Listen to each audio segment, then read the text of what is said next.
Good evening. Welcome to today's episode of Wanderlust Wednesdays. This is a very exciting one because we're talking about Egypt. And I was just in Egypt a few weeks ago. We have a new ship there. But as always, we start with a brief video introducing the itinerary.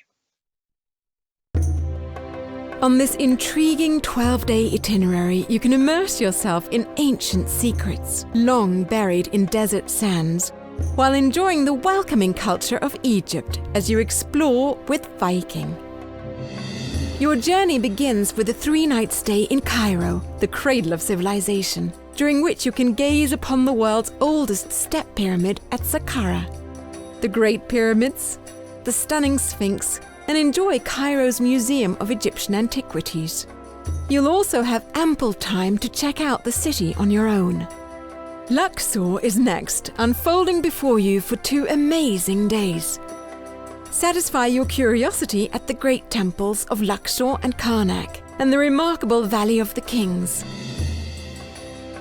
Here you'll enjoy privileged access to the tomb of Queen Nefertiri, an exquisitely preserved site only a few visitors have the chance to see. In Cana, discover the sprawling complex of Dendera and its fascinating Temple of Hathor.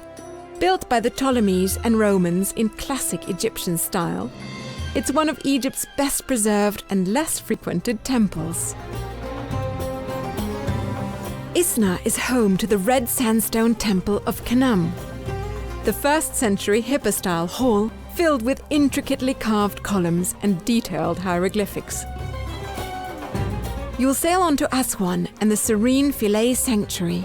This oasis was rescued from the rising waters of the Aswan Dam and is now a UNESCO World Heritage Site. Or set out for Abu Simbel on an optional excursion to admire the great temple of Ramses II.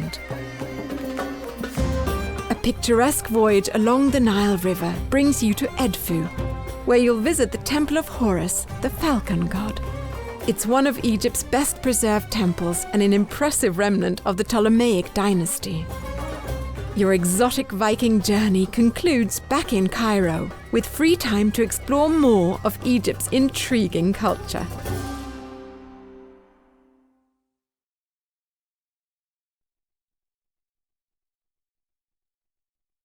Okay. And here it says on the slide, 12 days, 11 guided tours, 1 country. The biggest thing in Egypt, of course, is not any of that. The biggest thing in Egypt is 4,500 years of history at a minimum. We have a brand spanking new ship in Egypt. That's why I'm so excited. And it's just 9 days ago that we christened it, or we named it in Luxor. And here's another image of the vessel as it's making its way up to Luxor. And that was done in a ceremony, very nice little ceremony in the evening on the banks of the Nile River. The people that you see here, this is the Countess and the Count of Carnarvon.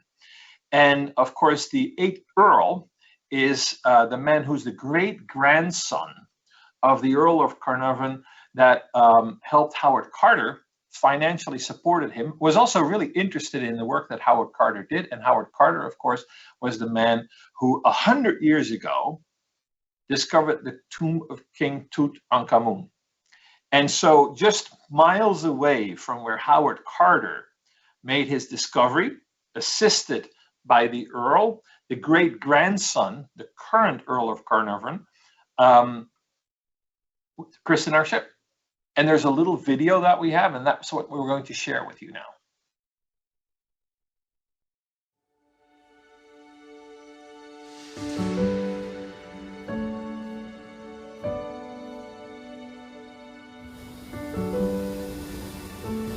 The naming day for the beautiful Viking Osiris actually started before the crack of dawn, as we embarked on one of my life's most serene and magical experiences. Most of us on board, including my father and I, were determined not to miss floating over the Valley of the Kings, with good friend Geordie, the 8th Earl of Carnarvon, and Viking's first godfather. he is the great-grandson of the 5th Earl of Carnarvon, the great explorer, photographer and benefactor who teamed with Howard Carter to excavate the Hatshepsut cliff tomb, followed by a discovery for the ages, King Tutankhamun's tomb. We were all spellbound as we enjoyed a bird's-eye view of many antiquities. And I can't imagine a more inspiring way to greet this very special day. The excitement continued back on board as Egyptian dignitaries enjoyed their first peek at the spacious new Viking Osiris. Lady Carnarvon shared details about her latest book on King Tut that is coming out in honour of the centenary, while Lord Carnarvon unveiled a collection of photographs taken by his great-grandfather that are on permanent exhibition on board the vessel, giving Viking guests privileged viewing of life in Egypt 100 years ago. Then, with dusk, came the official naming of the Viking Osiris. We are very honoured to be here in Luxor. Ladies and gentlemen, welcome to the Sun Deck. In this, the 100th year since the discovery of King Tutankhamun's tomb. The naming was the culmination of years of vision, determination and effort. A very proud moment for all those involved in breathing life into this project and turning it into reality. Thank you so much. I think, as I said, I think the job has been phenomenally well done. And in the same vein as you thanked your colleagues, I would like to also express my appreciation to our site team. I think it's worked out extremely well. A great cooperation between two cultures 4,000 years apart. But thank you very much, and I look forward to more of these to come. Thank you. Finally, it was time for our first godfather to take center stage. I named this ship Viking Osiris. May her passengers and crew always be safe, and may there always be a handbreadth of water under her keel.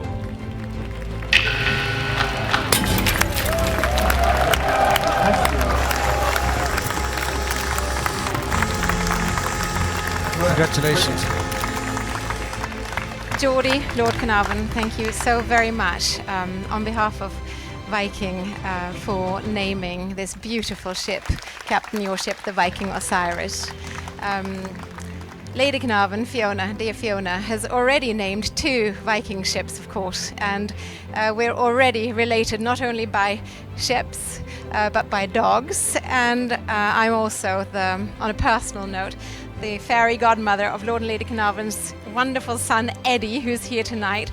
So we are a growing family, but tonight we're celebrating the naming of the Viking Osiris and thanking you, Lord Carnarvon, so much for naming the ship and for allowing us to have your great-grandfather's photography sailing along in his spirit with us as we explore the beautiful country and culture of Egypt.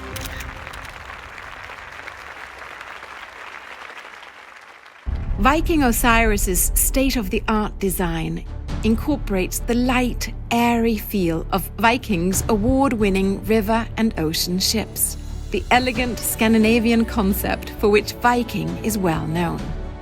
This vessel features many aspects quite familiar to Viking guests, making it easier than ever for them to explore the heart of historic Egypt in Viking comfort.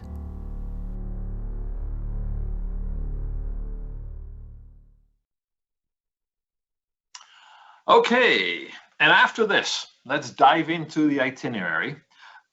Pharaohs and Pyramids, 12 days, 11 guided tours in Egypt. You fly into Cairo, and we first visit the pyramids. So you see the Sphinx.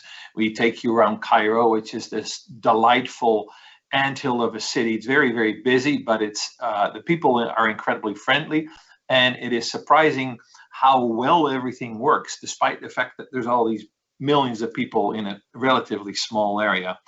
Then we fly you to Luxor.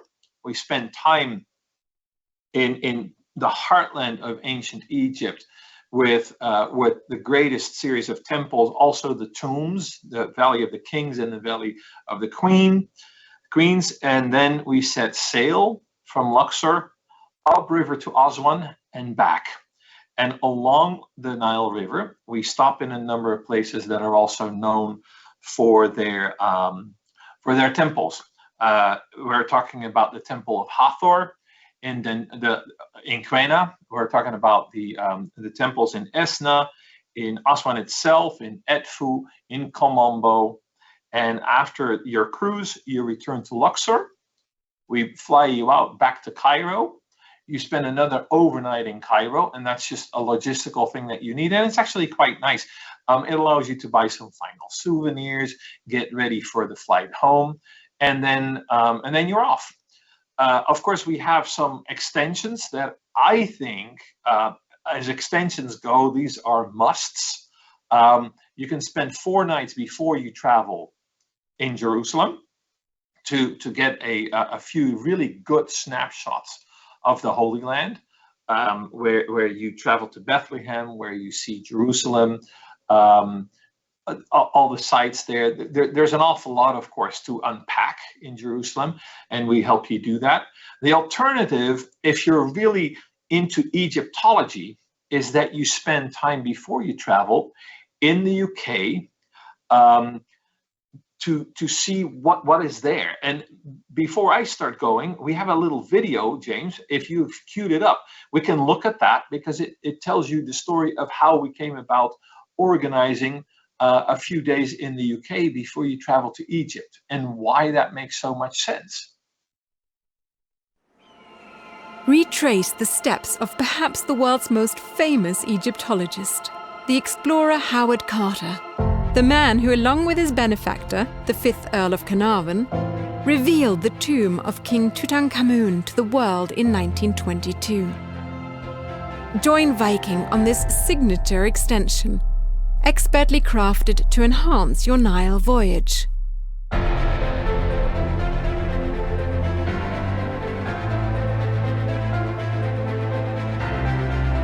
With privileged access to experts and rare artifacts, Egypt and Carter's legendary story come to life. Step into the British Museum before opening hours to enjoy a private exploration of its astounding collection, the largest outside Egypt, as you delve into the life and work of Howard Carter with an expert Egyptologist. At the Petrie Museum, over 80,000 artifacts from ancient Egypt and Sudan unfold before you. Take in this fascinating collection during a private opening that includes an in-depth lecture to further enrich your knowledge of ancient Egypt. Your evening is spent at Sir John Soane's Museum, where your Viking privileged access continues with a private viewing of his exquisite collection of Egyptian antiquities, illuminated by candlelight. Beyond London, in historic Oxford, the Ashmolean Museum welcomes you. It's one of the world's oldest and holds a noteworthy collection of Egyptian treasures.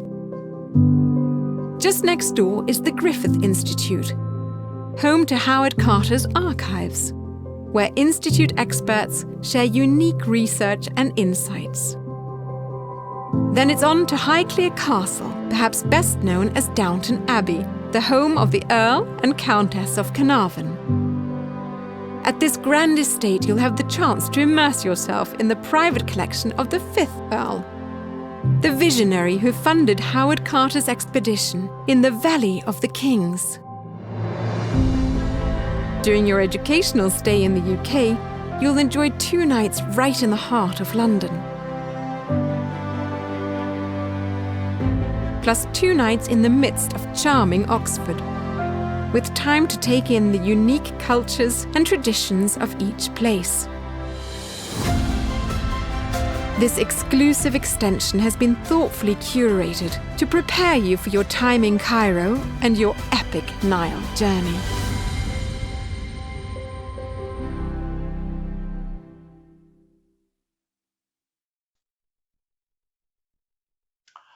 Okay, and again, with that extension, if you do that before the cruise, you will arrive in Egypt and you're already half an Egyptologist yourself. But now, James, let's walk through the itinerary day by day. We start in Cairo. This is a beautiful picture of the Nile running through that great city. And in Cairo, the focus is very much on the west bank of the Nile River, because that's where you find the pyramids. Both the Great Pyramids, those are the three that you always see in virtually every picture that you've ever seen about Egypt, and this particular one, this is the Step Pyramid in Saqqara, and that is the oldest surviving pyramid. This one was constructed about 2,600 years before the Common Era. That makes it over 4,500 years old. And before that, of course, there was already a very advanced civilization in Egypt. But this is kind of where it reaches a first plateau, and then it moves on to the big pyramids, and then it moves on to the tombs in the Valley of the Kings and the Valley of the Queens. This is a perfect image of what the pyramids look like. Yes, you can actually hop on a camel there and go for a quick little camel ride. Not for everyone. It's you know, you sit quite high up, and if you've ridden a horse, then it may be great fun. If you are uncomfortable sitting on a horse, then a camel is going to make you even more uncomfortable. But a great thing to do. And it makes for a very classic picture. And the gentlemen that have the camels here, they understand that part. Okay, the other part of Cairo that you need to see, the Sphinx, of course. The Sphinx is right there at the pyramids. It's guarding the pyramids from evil spirits. The Egyptians, the ancient Egyptians, were, yeah, I think you can say they were somewhat obsessed with the afterlife. And so much of what you see has to do with what happened after you left this body and moved on to the afterlife. And the Sphinx was built to protect the pyramids. And of course, the pyramids were on top of these tombs of the ancient pharaohs. Once we've covered the West Bank, back on the east side of the city, Cairo is also a city of hundreds of years of culture, going back virtually, another 2,000 years from today. And this is the Mosque of Muhammad Ali. That is a relatively new mosque, but you have, Cairo is not for nothing the city of 1,000 minarets. There are lots and lots of mosques covering about 1,200 years of architecture, and this one is kind of the culmination in the late 19th century of what mosque construction looks like. There are some very modern mosques in Cairo too, and those are fascinating. In Cairo itself, you will get a good idea of the city, that anthill I described earlier, and of course you will go to the Egyptian Museum. And to ward this off, I will answer questions about this later on as well. The Egyptian Museum today is still the museum that was there decades ago. And this still houses an awful lot of the great things that you must see when you travel to Egypt. This is still, for instance, where much of what came out of the tomb of Tutankhamun is on display today. And the question is always, well, when is the Grand Egyptian Museum going to open? No one knows for sure.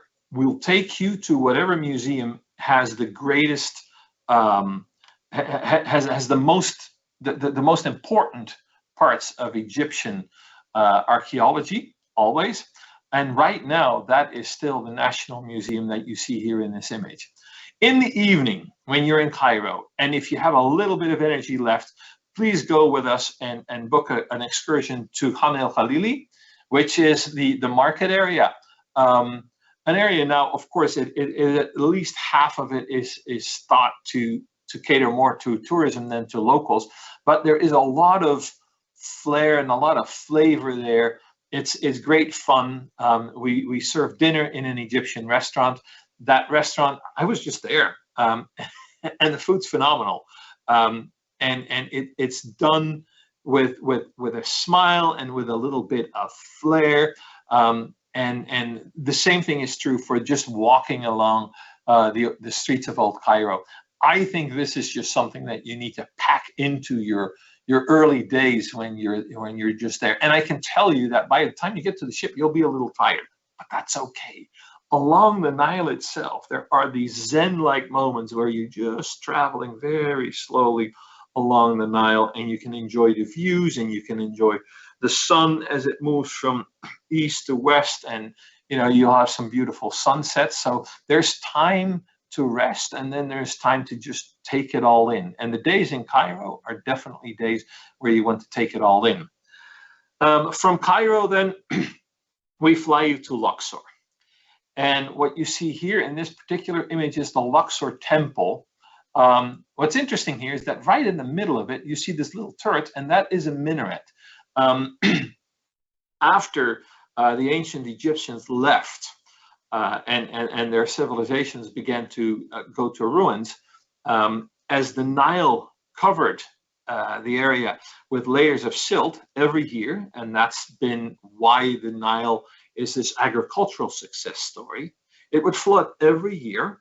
It would deposit a layer of silt, very, very fertile land, and that's what created this green ribbon all along the river of agriculture. That's you will still see that today. There's all manner of things that are grown right along the Nile. There is really this very green ribbon. If you were to book this excursion with the hot air balloons, which I would recommend, sunrise in a hot air balloon over the Valley of the Kings, over the Valley of the Queens, you will see this green ribbon. It's very impressive. It's so interesting to look at because on both sides of the Nile, you go a little further away and you see desert. So Luxor was buried under layers and layers of silt, and that's why the mosque ended up being built right on top of these temples. That was not some unpleasantness by the people that said, oh, let's place the mosque on the temple.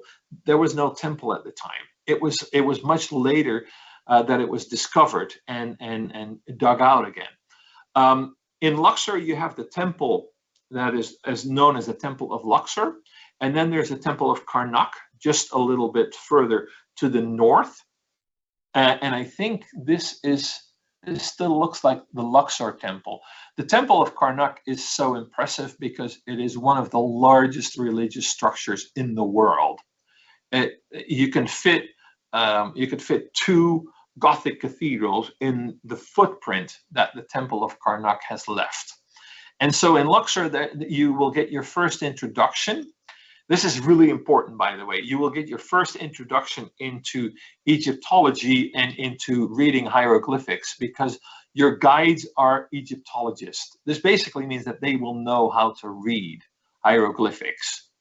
And if anything, you sometimes need to ask them to slow down a little bit and explain that you're somewhat overwhelmed because these people are just these fountainheads of knowledge. Anything you want to ask them, you will always get an accurate, to the point answer because I've never been in a country where guiding is seen as such a calling as Egypt. These people so take care of their of these 4,500, 5,000 years of heritage.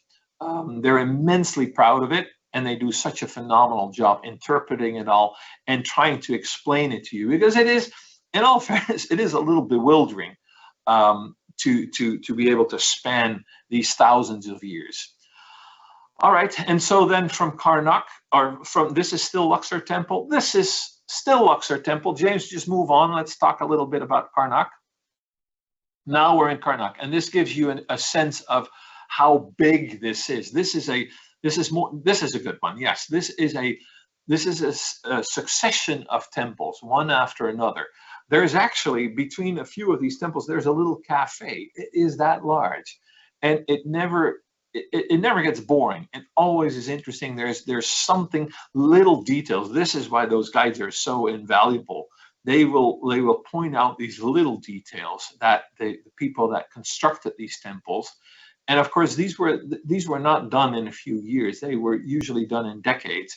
And it allowed the builders and it allowed the artisans that worked on it to put in these little interesting tidbits that your Egyptologists are so astute at finding for you and pointing out to you.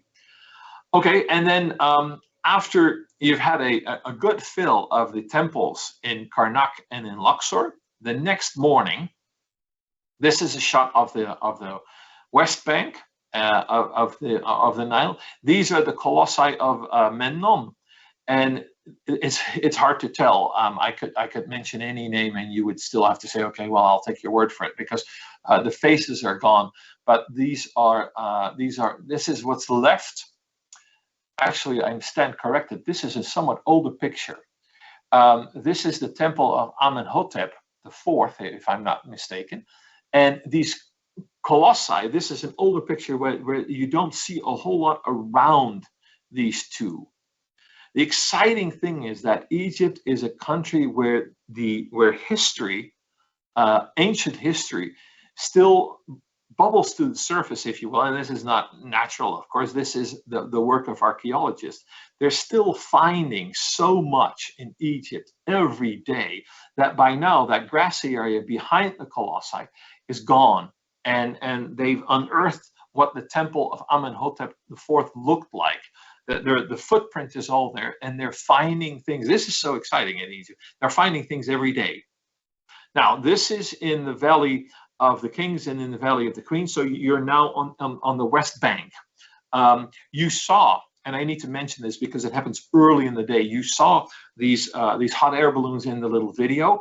That's how you can start your day. And again, you can rest a little bit when you're on the ship and the ship starts moving. Here's a good shot of the balloons taking off. The Valley of the Kings and the Valley of the Queens, that's where you find the tombs. The tomb, of course, that is so much in vogue these days is the tomb of Tutankhamun, which we will visit with you. And we will also take you to the house that Howard Carter lived in when he was there excavating not just King Tut's tomb, but a lot more than just that. He spent years there doing his work. And obviously, with the relationship that we have with the Carnarvons, we wanted to focus very much on that incredibly famous discovery. There are about 62 tombs just in the Valley of the Kings, and there are as many of those in the Valley of the Queens. Not all of them are beautiful and decorated on the inside. Some of them are very, very simple. Some of them are, quite a few of them are just shafts into the ground. But the ones that are open to the public are spectacular. They make sure, by the way, that this is all, of course, very fragile material. That these paintings are incredibly well preserved. It's amazing that they still exist in the way they do. But they try to limit the number of visitors that they have in any given tomb at any given time. So there's a bit of a rotation system.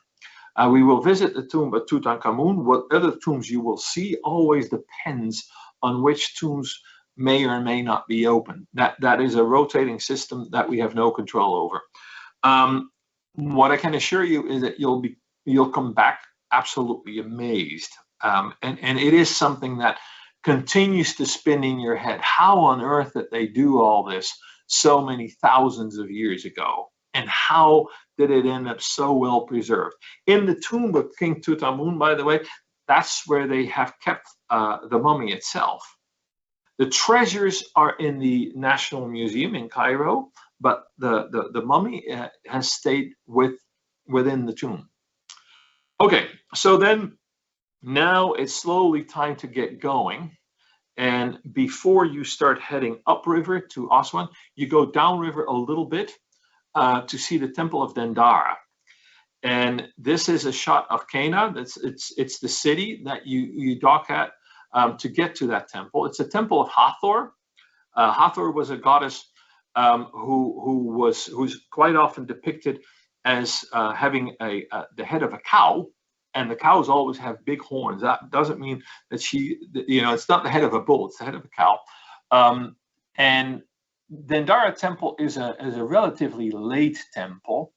And relative is, of course, in Egyptian terms, it's late. It's more than 2,000 years, well more than 2,000 years old. It's very, very well preserved. And it has these absolutely Hathor or Dendara temple has incredible murals. It has these bas relief carvings. What is also really interesting is the outside of the temple and the fact that this is one of the few that you can actually get onto the roof of. And that has a role to play. These temples were used, they would have statues of the goddess, of Hathor in this case, and every so often, usually every year, they would have a festival where they would carry the main statues, and these were made of gold. So these were incredibly precious.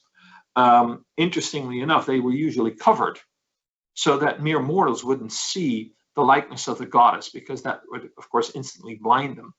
And there were processions taking place around the temple or on the temple grounds. And in the case of Dendara temple, that was done on the roof. And you can kind of walk around and experience what that would have been like.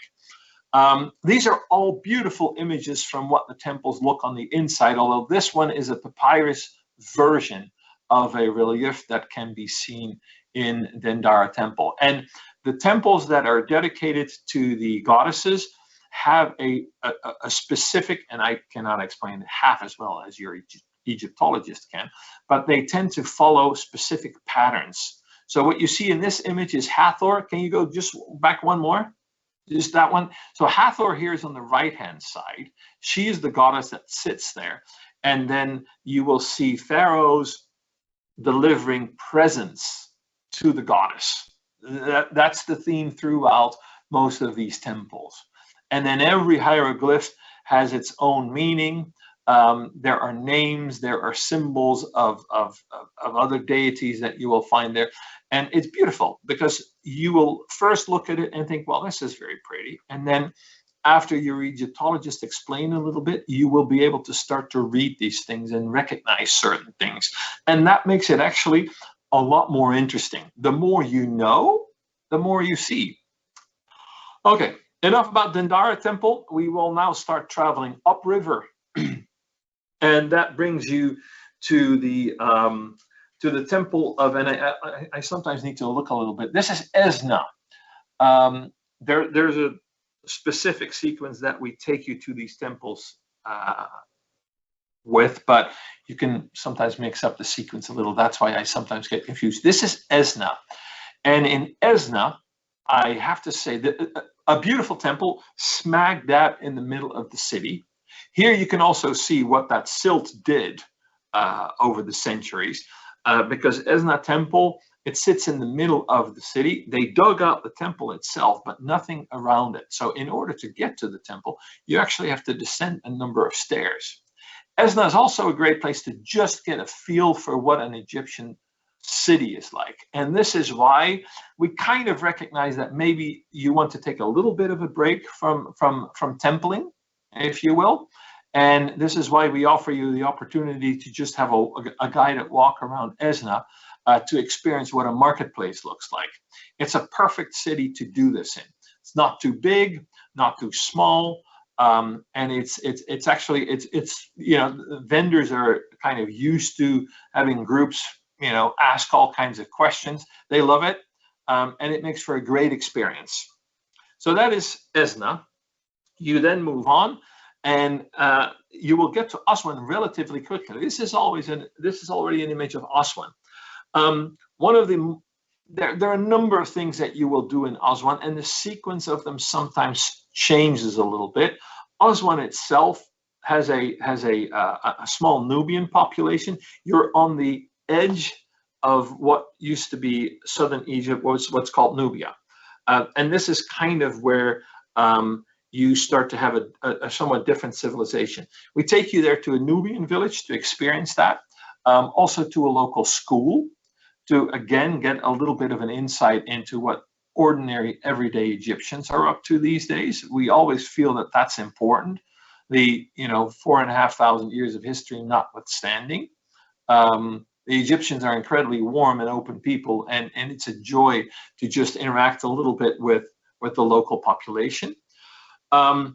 This is also where we will take you on a ride on a felucca. And those are the classic Nile ships, I would say. They have these triangular sails that you see. Again, it's one of those iconic views of what Egypt looks like. And there's a felucca. Brilliant. Thank you, James. This is a brilliant picture. So there's the opportunity to take a felucca ride.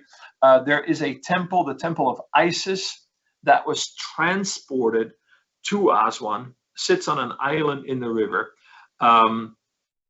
After they built the high dam, the Aswan Dam, which created this very large lake, Lake Nasser. This is an image of Lake Nasser. And that flooded, that threatened to flood a number of very important temples. The best known of those was, of course, the Temple of Abu Simbel. And from Aswan, you have the opportunity to take a short flight to Abu Simbel to see that temple. The Temple of Ramesses II, very massive, very impressive temple with these enormous sculptures of Ramesses, who liked himself a lot. Any temple that he built, you will see a lot of his likenesses, and he actually even during his reign, temples that weren't quite done, he would put his cartouche, so his name, on these temples and say, yeah, that's also a Ramesses temple now. Quite an interesting character. And I think this is Isis temple. James, if you forward a little bit, I think we will have a good picture of, no, not this one yet. We should have an image of, one more. Should have an image of, okay, so this is, no, now you're in Edfu. This is the temple of Edfu, which is known for this very grand entrance. These are called pylons, and they're basically two pylons, and in the middle you have an entrance, and you have an entrance gate, as you can see here. And as far as these pylons are concerned, those are virtually gone in Luxor, or they're just not as elaborate. So Edfu is perfect when it comes to seeing this grand entrance to a temple. James, I wonder if we do not have an image of, we should have something on Abu Simbel. Can you just flip one more? No, this is still Edfu temple. Okay, we will see an image, I'm sure, of Abu Simbel eventually in this deck. We may have a case of a misplaced slide, but we'll get there. So this is a way to get into, and this looks worse than it is actually. It's not that dark in Edfu temple, but you do get a sense of enclosure as you walk down these steps into the inner sanctum of Edfu temple. This is not a tomb, so it's not like a pyramid where you get to go very far down. It looks that way, but it's not as bad as it looks, I promise. You can go in here even if you suffer a little bit from claustrophobia. Okay, so that is Edfu, and then the you sail on, and okay, this is the god Horus, and Edfu and Komombo are temples that are very close together. Komombo in particular is a perfect temple, almost made for a cruise along the Nile, because it's so close. You can see it from the ship. It's a short little walk. The special thing about this particular temple is that it was built for two gods. What you see here, the falcon, that is the symbol of the god Horus. And the other god that is, the other deity that is honored in this temple was Sobek. And Sobek was the crocodile. And what you will find in Komombo is they found some mummies, mummified crocodiles. This is something that is quite interesting. In a few places in Egypt, you will find mummified crocodiles, mummified baboons, the baboon that was the symbol of the god Thoth, who had wisdom, and falcons as well. So this was also done. A pharaoh would be buried with these mummified animals. And in some places, the mummified animals had their own tombs. It's quite interesting. Again, you need an Egyptologist to kind of,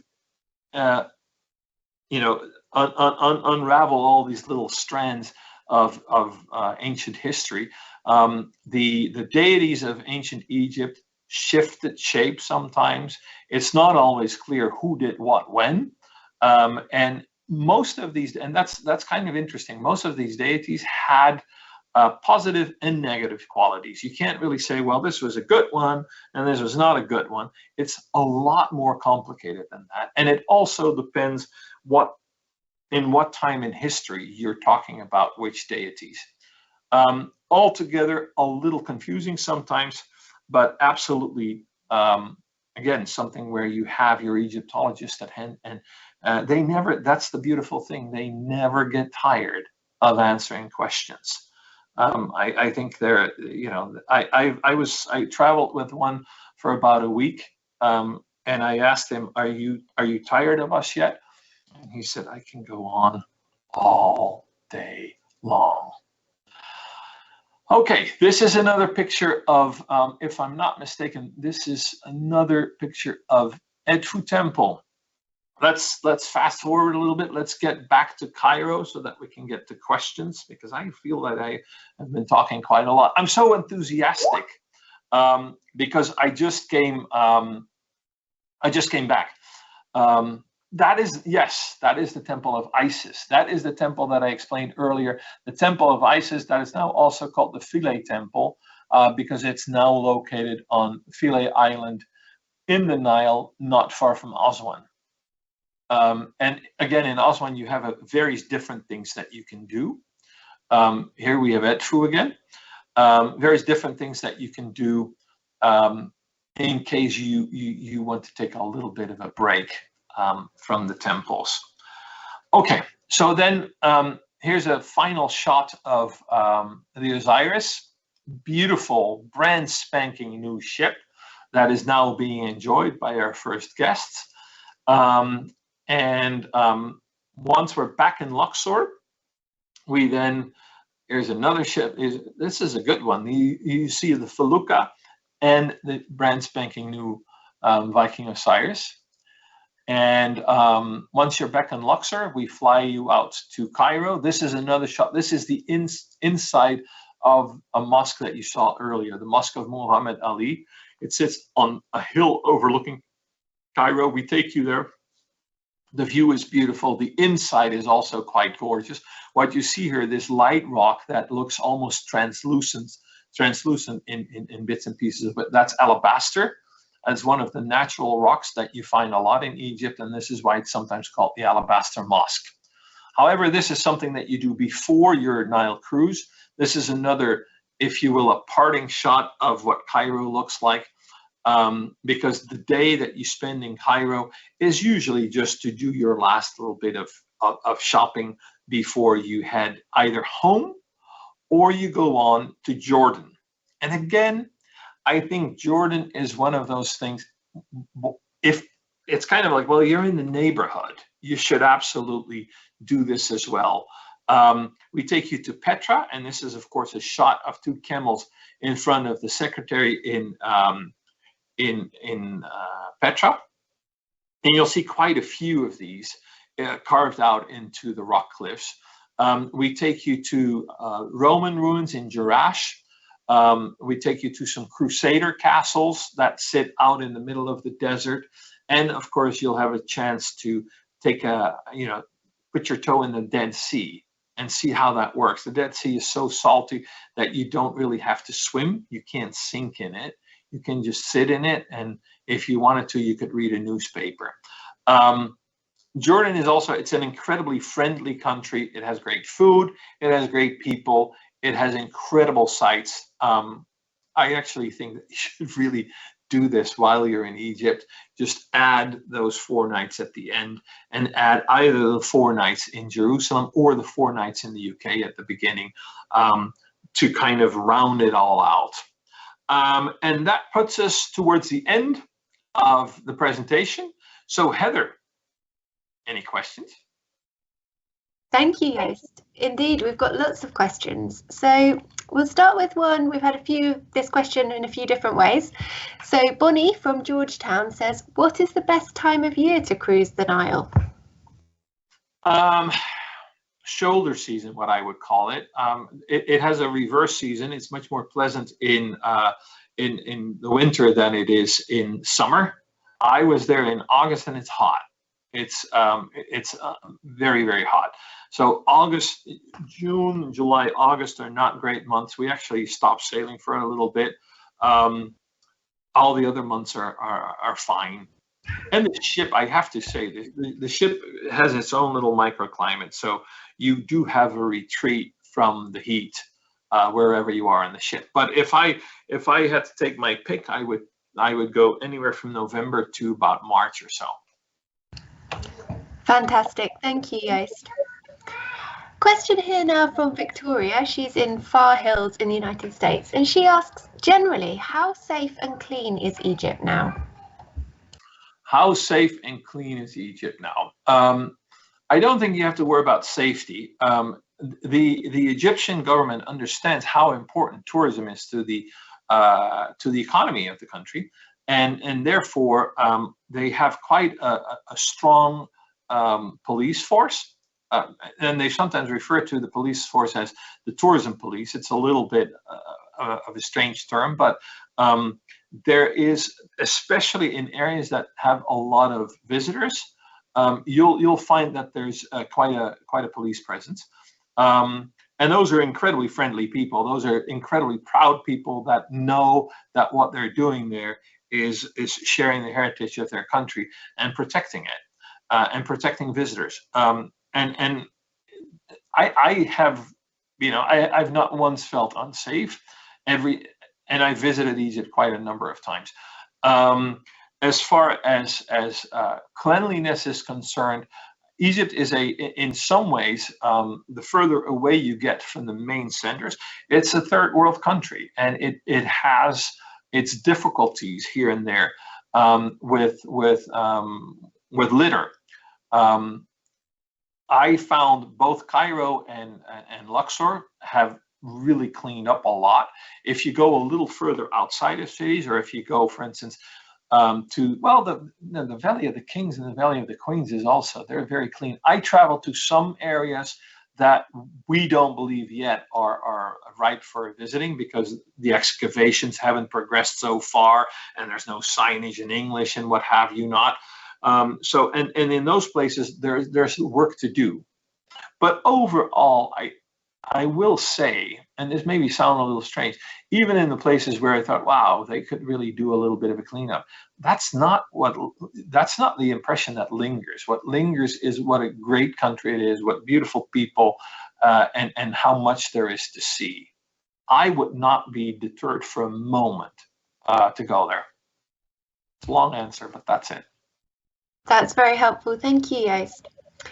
A couple of questions here about mobility. So we have Lois in Chicago. She asks, how strenuous is this itinerary?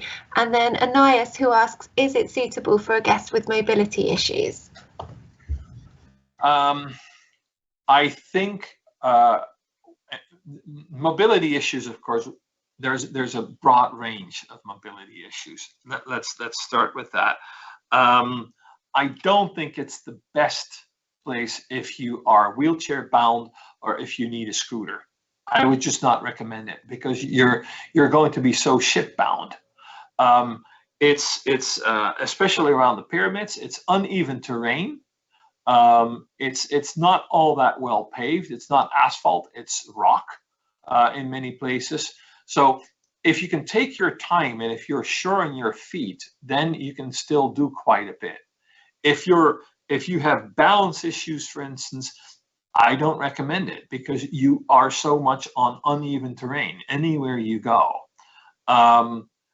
You can certainly enjoy, you can do like a somewhat slower program, a somewhat easier program, and enjoy the ship.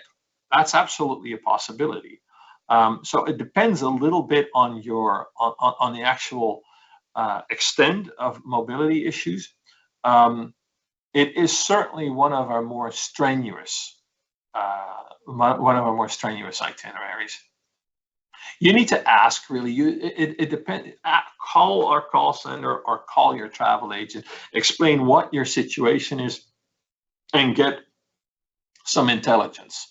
Don't do it without asking the right questions, and don't chance it and think that, oh, it'll be okay. I mean, really, kind of, I would say do your research a little bit on this, because it's important. Perfect. Thank you, Joost. A couple of people, Miki and Jim, asking, could you just clarify how many days are actually spent on board the ship? A week. 1 week. 7 days. Or 7 nights. Yeah. Thank you. Kathleen in Corvallis in the United States asks, are there days or evenings when the ship is docked and passengers can go ashore and explore on their own? In Aswan, yes. There, and in, you have a little bit of time in Luxor as well, I believe. Yeah. Yep. Perfect. Thank you. Lauren in Salt Lake City says, you mentioned food in a local Egyptian restaurant. Can you tell us a bit more about what the food is like? Is there anything not to miss and anything you would avoid? Well, I would not avoid anything, but that's me. I'll try anything. What's not to miss is the falafel, not like what you get in, fresh Egyptian falafel is delightful. It's absolutely delicious. I always have the same dessert, omali, which is, for lack of a better explanation and for a quick explanation, it's Egyptian bread pudding. There is a lot of grilling, and that is, it's lamb, it's beef, it's a little bit of chicken, not an awful lot. And if you want to try something that is very typically Egyptian, and that is not too much of an acquired taste, you should try pigeon. Wow. I'm really serious about that. Yeah, it's a delicacy to have it stuffed pigeon. Yeah, the pigeon itself doesn't have a lot of meat, and that you will find in Egypt. A lot of the meals don't focus a whole lot on meat. Meat is just one of a lot of different things that you have. There are beautiful tomatoes, beautiful cucumbers. The fresh veggies in Egypt are phenomenal, and you will figure out why when you travel along the Nile. It's that green ribbon. It's that green ribbon of agriculture on both sides of the river. So there's delicious fresh veggies. Salads are amazing. And then, yeah, you have little bits of meat. I enjoy the pigeon because it's something very different, and it's actually what they stuff the pigeon with, which is kind of a concoction of rice and spices and things like that. That's the best thing about it. The food is not all that spicy most of the time. That's the other good thing. So try anything. It's all good. Yeah. Fantastic. Thank you, Joost. Here we have Joan in Mount Juliet, United States, and she says, what should I pack for this cruise? Are there any clothing restrictions? And does Viking have a Galabaya or Egyptian dress-up night? We do. We do have a dress-up night. In general, I would say you need to be dressed for warm weather. Linen is perfect, cotton is perfect. And it's always a good idea, depending on where you are, it's always a good idea to have a scarf for women, and to dress what I would call modestly. The Egyptians are very hospitable people, and they will hardly ever say anything. But you do every once in a while, in Cairo in particular, see people that are dressed, as if they're in some beach resort somewhere along the Mediterranean, and that's, it's a conservative country. I wouldn't do that. Thank you, Joost.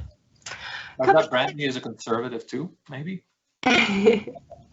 A couple of questions now about the ships. So we have Sue in Philadelphia who asks, what are the similarities between the Egypt ships and the Europe longships? And Verity who asks, can you explain the differences between the Viking Osiris and the other ships that Viking operate on the Nile? Yeah, that's two questions wrapped into one. So essentially the Osiris is a ship that guests that have been either on an ocean ship or a river ship will instantly recognize as a Viking ship. That's the easiest way to describe it. It's light, it's airy, it has some of the spaces that you're familiar with. It has one of my favorite, it has a great little library. So there's an incredible collection of books, both in the public spaces and in the staterooms. The staterooms themselves are straightforward, easy to use, light, airy, spacious. It really, I mean, and I always say this, you know, I walk onto this ship and I'm like, you know, and after so many years with Viking, I kind of always think, yeah, I'm coming home. This is what Viking feels like. Now the Ra has a lot of that too, because the Ra we had, we helped with the construction, and so that is a ship that also feels quite a bit Viking-like. The Antares is somewhat different, but it was at the time we had so much interest in you know, so many guests wanted to travel with us to Egypt, so we spent a lot of time finding a ship that we thought, well, this still fits. The decor is not exactly like Viking decor, but it's still a ship that fits with the way we travel. And what we find is that although right now we have these 3 ships that are all a little different, the experience overall really resonates with our guests. Thank you. Yes. Yep. Perfect. Zora in Canyon, United States asks, will the balloon ride over the Valley of the Kings be available to all guests? Here you need to be able to make it into the basket. So again, this is a bit of a mobility issue. You need to be able to, and these baskets are, you know, that's not a simple step. It's a bit of a climb, but yeah, it's available to all guests. Yes. Perfect. Thank you. Marie in Madison asks, can you tell us a bit more about the Petra extension? What must we take note of when we're there? The Petra extension. So I think for that extension, some of the same rules apply as to when you travel to Egypt. It can still be hot. It's, you know, travel in shoulder season and you'll be okay, but you are still in a desert climate. You need some energy to get to Petra. That image that you just saw, you need to be able to walk about a mile through that chasm, and then it opens up, and you have these incredible Nabatean ruins. The castles, yeah, there it is. So this takes a little bit of getting to. The Crusaders' castles are ruins. That's a little, you know, that takes a little sure stepping as well. But there are some similarities to the country. They're Middle Eastern countries. The food is quite similar. You'll be like a pro after your week in Egypt. You'll recognize some of the dishes and you'll dig right in. And that's about it. That's about it. I don't know that there's anything specifically, you know, the program and this is for Jerusalem too. These are not extensions where, and the countries don't really lend themselves for this. The amount of guided exploration is quite extensive. So they're relatively intense programs. They're great, but you'll be glad when you're in your hotel in the evening. But you see an awful lot. And that's, you know, that's really how we feel this part of the world is best served by, you know, taking you places and bringing you there and showing them with really good guides. You have in each of these destinations, you'll have a guide travel with you all the way.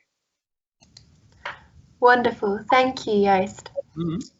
Question here from Andrew in Vienna in the United States. So he asks about the pre-trip high clear extension. Do we know, is this available on all dates or just at certain times of the year? Select dates. You just have to call the call center and find out when you can do this. Yeah. Perfect. Thank you. So next question here is coming from Kathleen, again in Corvallis, United States, and she asks, is there an Egyptologist on board who will give lectures and also answer questions? Yes. Yeah, like I said, so on board, this is actually a really good question. What do they do on board? Well, they travel with you and they're present, so you can ask any kind of question that you forgot to ask when you were out. You know, something pops in your head and you would like to get an answer, and you just go and find your Egyptologist. They also provide a series of lectures that kind of set the stage, and this is really helpful because you will be able to kind of place all these various different experiences into a framework. That's what those lectures are for. There's 3 of those, and they kind of provide your introduction, if you will.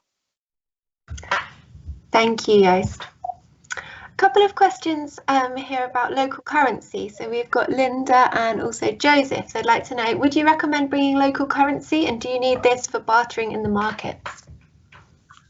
Yes. So the Egyptian pound is the ATMs by now have made it throughout any area where visitors are frequently seen. So I wouldn't worry about exchanging too much money. It's always good to have a little bit of cash on you, small amounts, because tipping is very common in Egypt. And the more you would venture out a little bit, the more convenient you find it to be to have a little bit, because you'll need help, and there's little bits of help everywhere, and you always give people a little bit of money, and it's never an awful lot. I mean, 5 Egyptian pounds right now is $1. You can give people 2 or 3 pounds.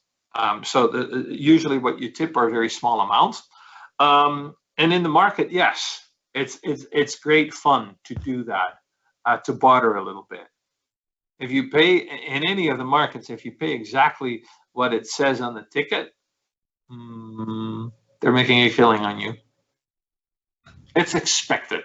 A little bit of, and you don't have to go very far, because you're never going to be, you're not bargaining for huge amounts of money, but it's part of the fun. Perfect. Thank you, Joost. And I guess you just touched on this slightly, but Constance in Boston asks, what are the opportunities to interact and connect with local people? Well, Aswan is a good place.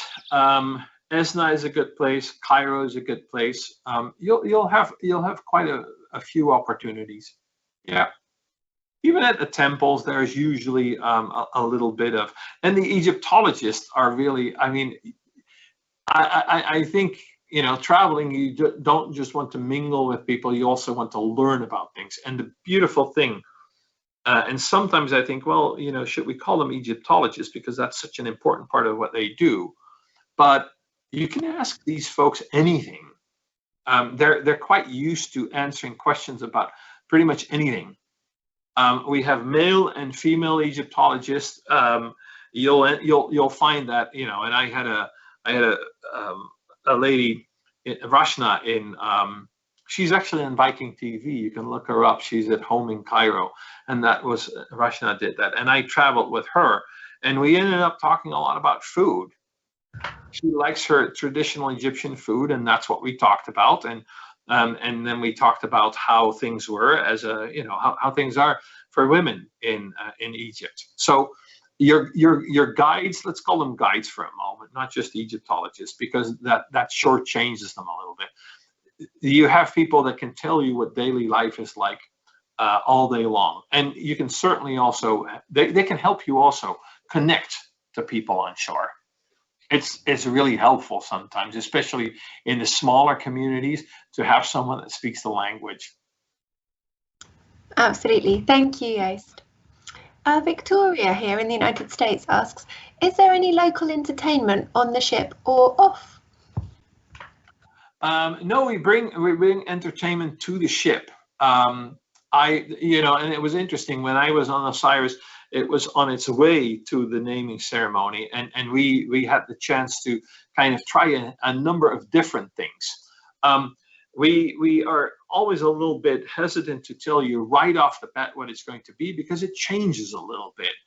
It changes with the season. It sometimes, the dance troops that we have for a particular night cannot do every week. They do it every second week or so. But yeah, we bring local entertainment to the ship. Absolutely, yes. Fantastic. And a question just about the food on board the ship. So do the meals reflect local cuisine when you're on board? Yes, it does. And so essentially what you will find on the ship is you will find if you're in need of some, if you will, some comfort food, we will have the always available choices. So you can have something that you could order in any American restaurant, if you will. Then we have international food, and we also always have local options. Yeah, you even if you were never to eat anything out away from the ship, you will still get a good flavor of Egypt. Absolutely, yes. Ate a lot of good tomatoes, ate a lot of good cucumbers. And one night we even had omali, my favorite. Great. And we'll just one last question on food then from Chuck in the Villages in the United States. So he asks, generally, is it safe to eat raw fruits and vegetables purchased off the ship in a market? I would always wash it, but yes. Yeah. Excellent. Thank you, Joost. We have Carol now in the United States. So she asks, will we get the chance to see Queen Nefertiti's tomb? Depends a little bit. That's one of those tombs that is open only at certain times. So that's why we cannot really. This is also, you saw a picture of it, but we cannot guarantee it. Perfect. Thank you. We've had a couple of questions in about the Jerusalem extension. I don't know if you could just tell us a little bit more about that one. William here in Houston asks, is there guided tours included? Yes, you will have a guide with you throughout. So you travel to Bethlehem to see the Church of the Nativity. You will do a tour of Jerusalem itself. There is an option to go to Yad Vashem, which is just outside of Jerusalem. So yeah, most of the activities there are guided. You'll have some time on your own, but the program is pretty full. Perfect, thank you. And then a couple of questions about the free time in Cairo before boarding the ship. So Caitlin in Santa Barbara asks, will we be responsible for finding our own food, or will there be groups venturing out together with a guide for lunches and dinners? Well, even in Cairo, we feed you 3 meals a day. So you either have it in the hotel, or you'll have it outside. For instance, if you go on an excursion to Khan el-Khalili. No, we generally, Cairo it's a great city, but it's not easy to navigate if you've never been there. So yeah, we do take you by the hand. Yeah. Wonderful, perfect. Thank you, Joost. A couple of questions here actually about footwear. So we've got Jean in Boston who says, what kind of shoes would you recommend for walking around the temples? And also Gladys who asks, my question is concerning the type of shoes to walk around the ruins. What would you recommend? Closed shoes always, and don't bring white shoes. Bring shoes that can take a beating. Yeah. Perfect, thank you. We have Mark here, so he's booked on the September 2023 Pharaohs and Pyramids departure. So he says, of the multiple ruins we will visit in Egypt, which one do you believe will be the most likely to take our breath away, and why?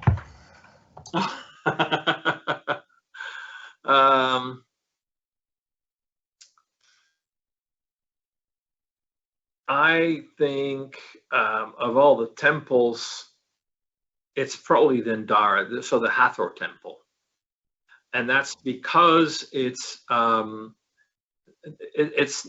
that well known. It's not that frequently visited, and especially on the ceilings, a lot of the original artwork is still left.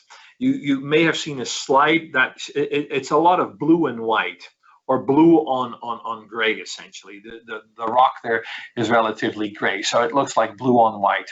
I think Dendara will probably be the temple that you will find most impressive. They're all in their own way very very cool.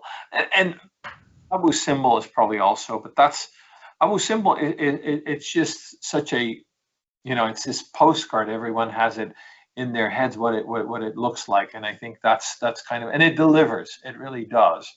But I would say Dendara is probably the one that you least expect. Yeah, that would be my choice. Wonderful, thank you, Joost. I think you did mention this at the beginning, but there's a couple of questions just to clarify again about the new museum, if we have any insight on when it will open and when it will be included for our guests. We do not. We believe that it will be this year. This is, after all, the year of the 100th anniversary of the opening of King Tut's tomb. But it's a, for the country, it's such an important milestone, and it's such an important opening that I sometimes feel that no one wants to get it wrong, and everyone wants to make sure that it is just so. And this has made it one of those projects that is that's difficult. They've announced different opening times several times, and when you ask your guides, they'll go like, we don't know. It suffices to say that as soon as it's open, and as soon as the treasure of the tomb of King Tutankhamun has been moved to the Grand Egyptian Museum, we'll go there. Wonderful, thank you, Joost. And a question here from Donny in San Antonio, and he asks about going to Saqqara. Which temples do we visit? In Saqqara, it depends on, there's a bit of a rotation there. So Saqqara, just to explain this, they have a number of temples, smaller temples that are all kind of at the foot of that step pyramid that you saw very early on in the presentation. And they're most known for the fact that they have these incredible bas reliefs of plants and animals, birds in particular. And we just try to pick, there's a like I said, there's a rotation, and they do a decent job in making sure that you pick some of the best temples that we can offer. But I cannot tell you exactly, okay, on this day, this is what you're going to see, on that day, that's what you're going to see. Of course, thank you, Joost. And Mary Ellen in the United States asks, if you don't take the Abu Simbel option, what activities would you do if you stay on board the ship? Well, you're in Aswan, and Aswan is one of the more accessible places in Egypt, or along the Nile. So you could just lounge around a little bit and then go for a walk. There are some overlapping off the top of my head. I mean, you would have to check on our website. Off the top of my head, I'm not sure, but there are some overlapping activities. We can take you on a walk in Aswan, a guided walk along the market. If you're not going to Abu Simbel. Sorry, I need to drink a little bit of water. Yep. Perfect. Yeah, Heather? that's perfect. Thank you, guys. I think that's pretty much all we've got time for tonight. So we'll just finish for a personal recommendation. This one is from Diana in Cambridge, and she asks, what was your favourite thing while you were in Egypt recently? I met a woman who made cheese, and I'm a big cheese lover. And this is something that we're working on. So you get a tiny bit of a sneak preview. This is it was at a farm that is helping women work there. There are lots of small little farms in Egypt still, and quite often the women do most of the work because the men quite often work in Cairo or even abroad. So there's lots of women farmers there, and it was kind of a school where they taught women all kinds of skills to improve the yield on their land. And we were there to look at what they do in the school. And then I met the woman who makes the cheese, and she offered some of the cheese, and that was delightful because you get to. There's nothing better than someone who's made food, and you get to enjoy it, and you get to go like, this is really good. Can I have more? So my best experience was that I ate way more cheese than I should have. That sounds fantastic. Thank you so much for your time tonight, Joost. You're welcome. Thank you everyone for watching. See you next time.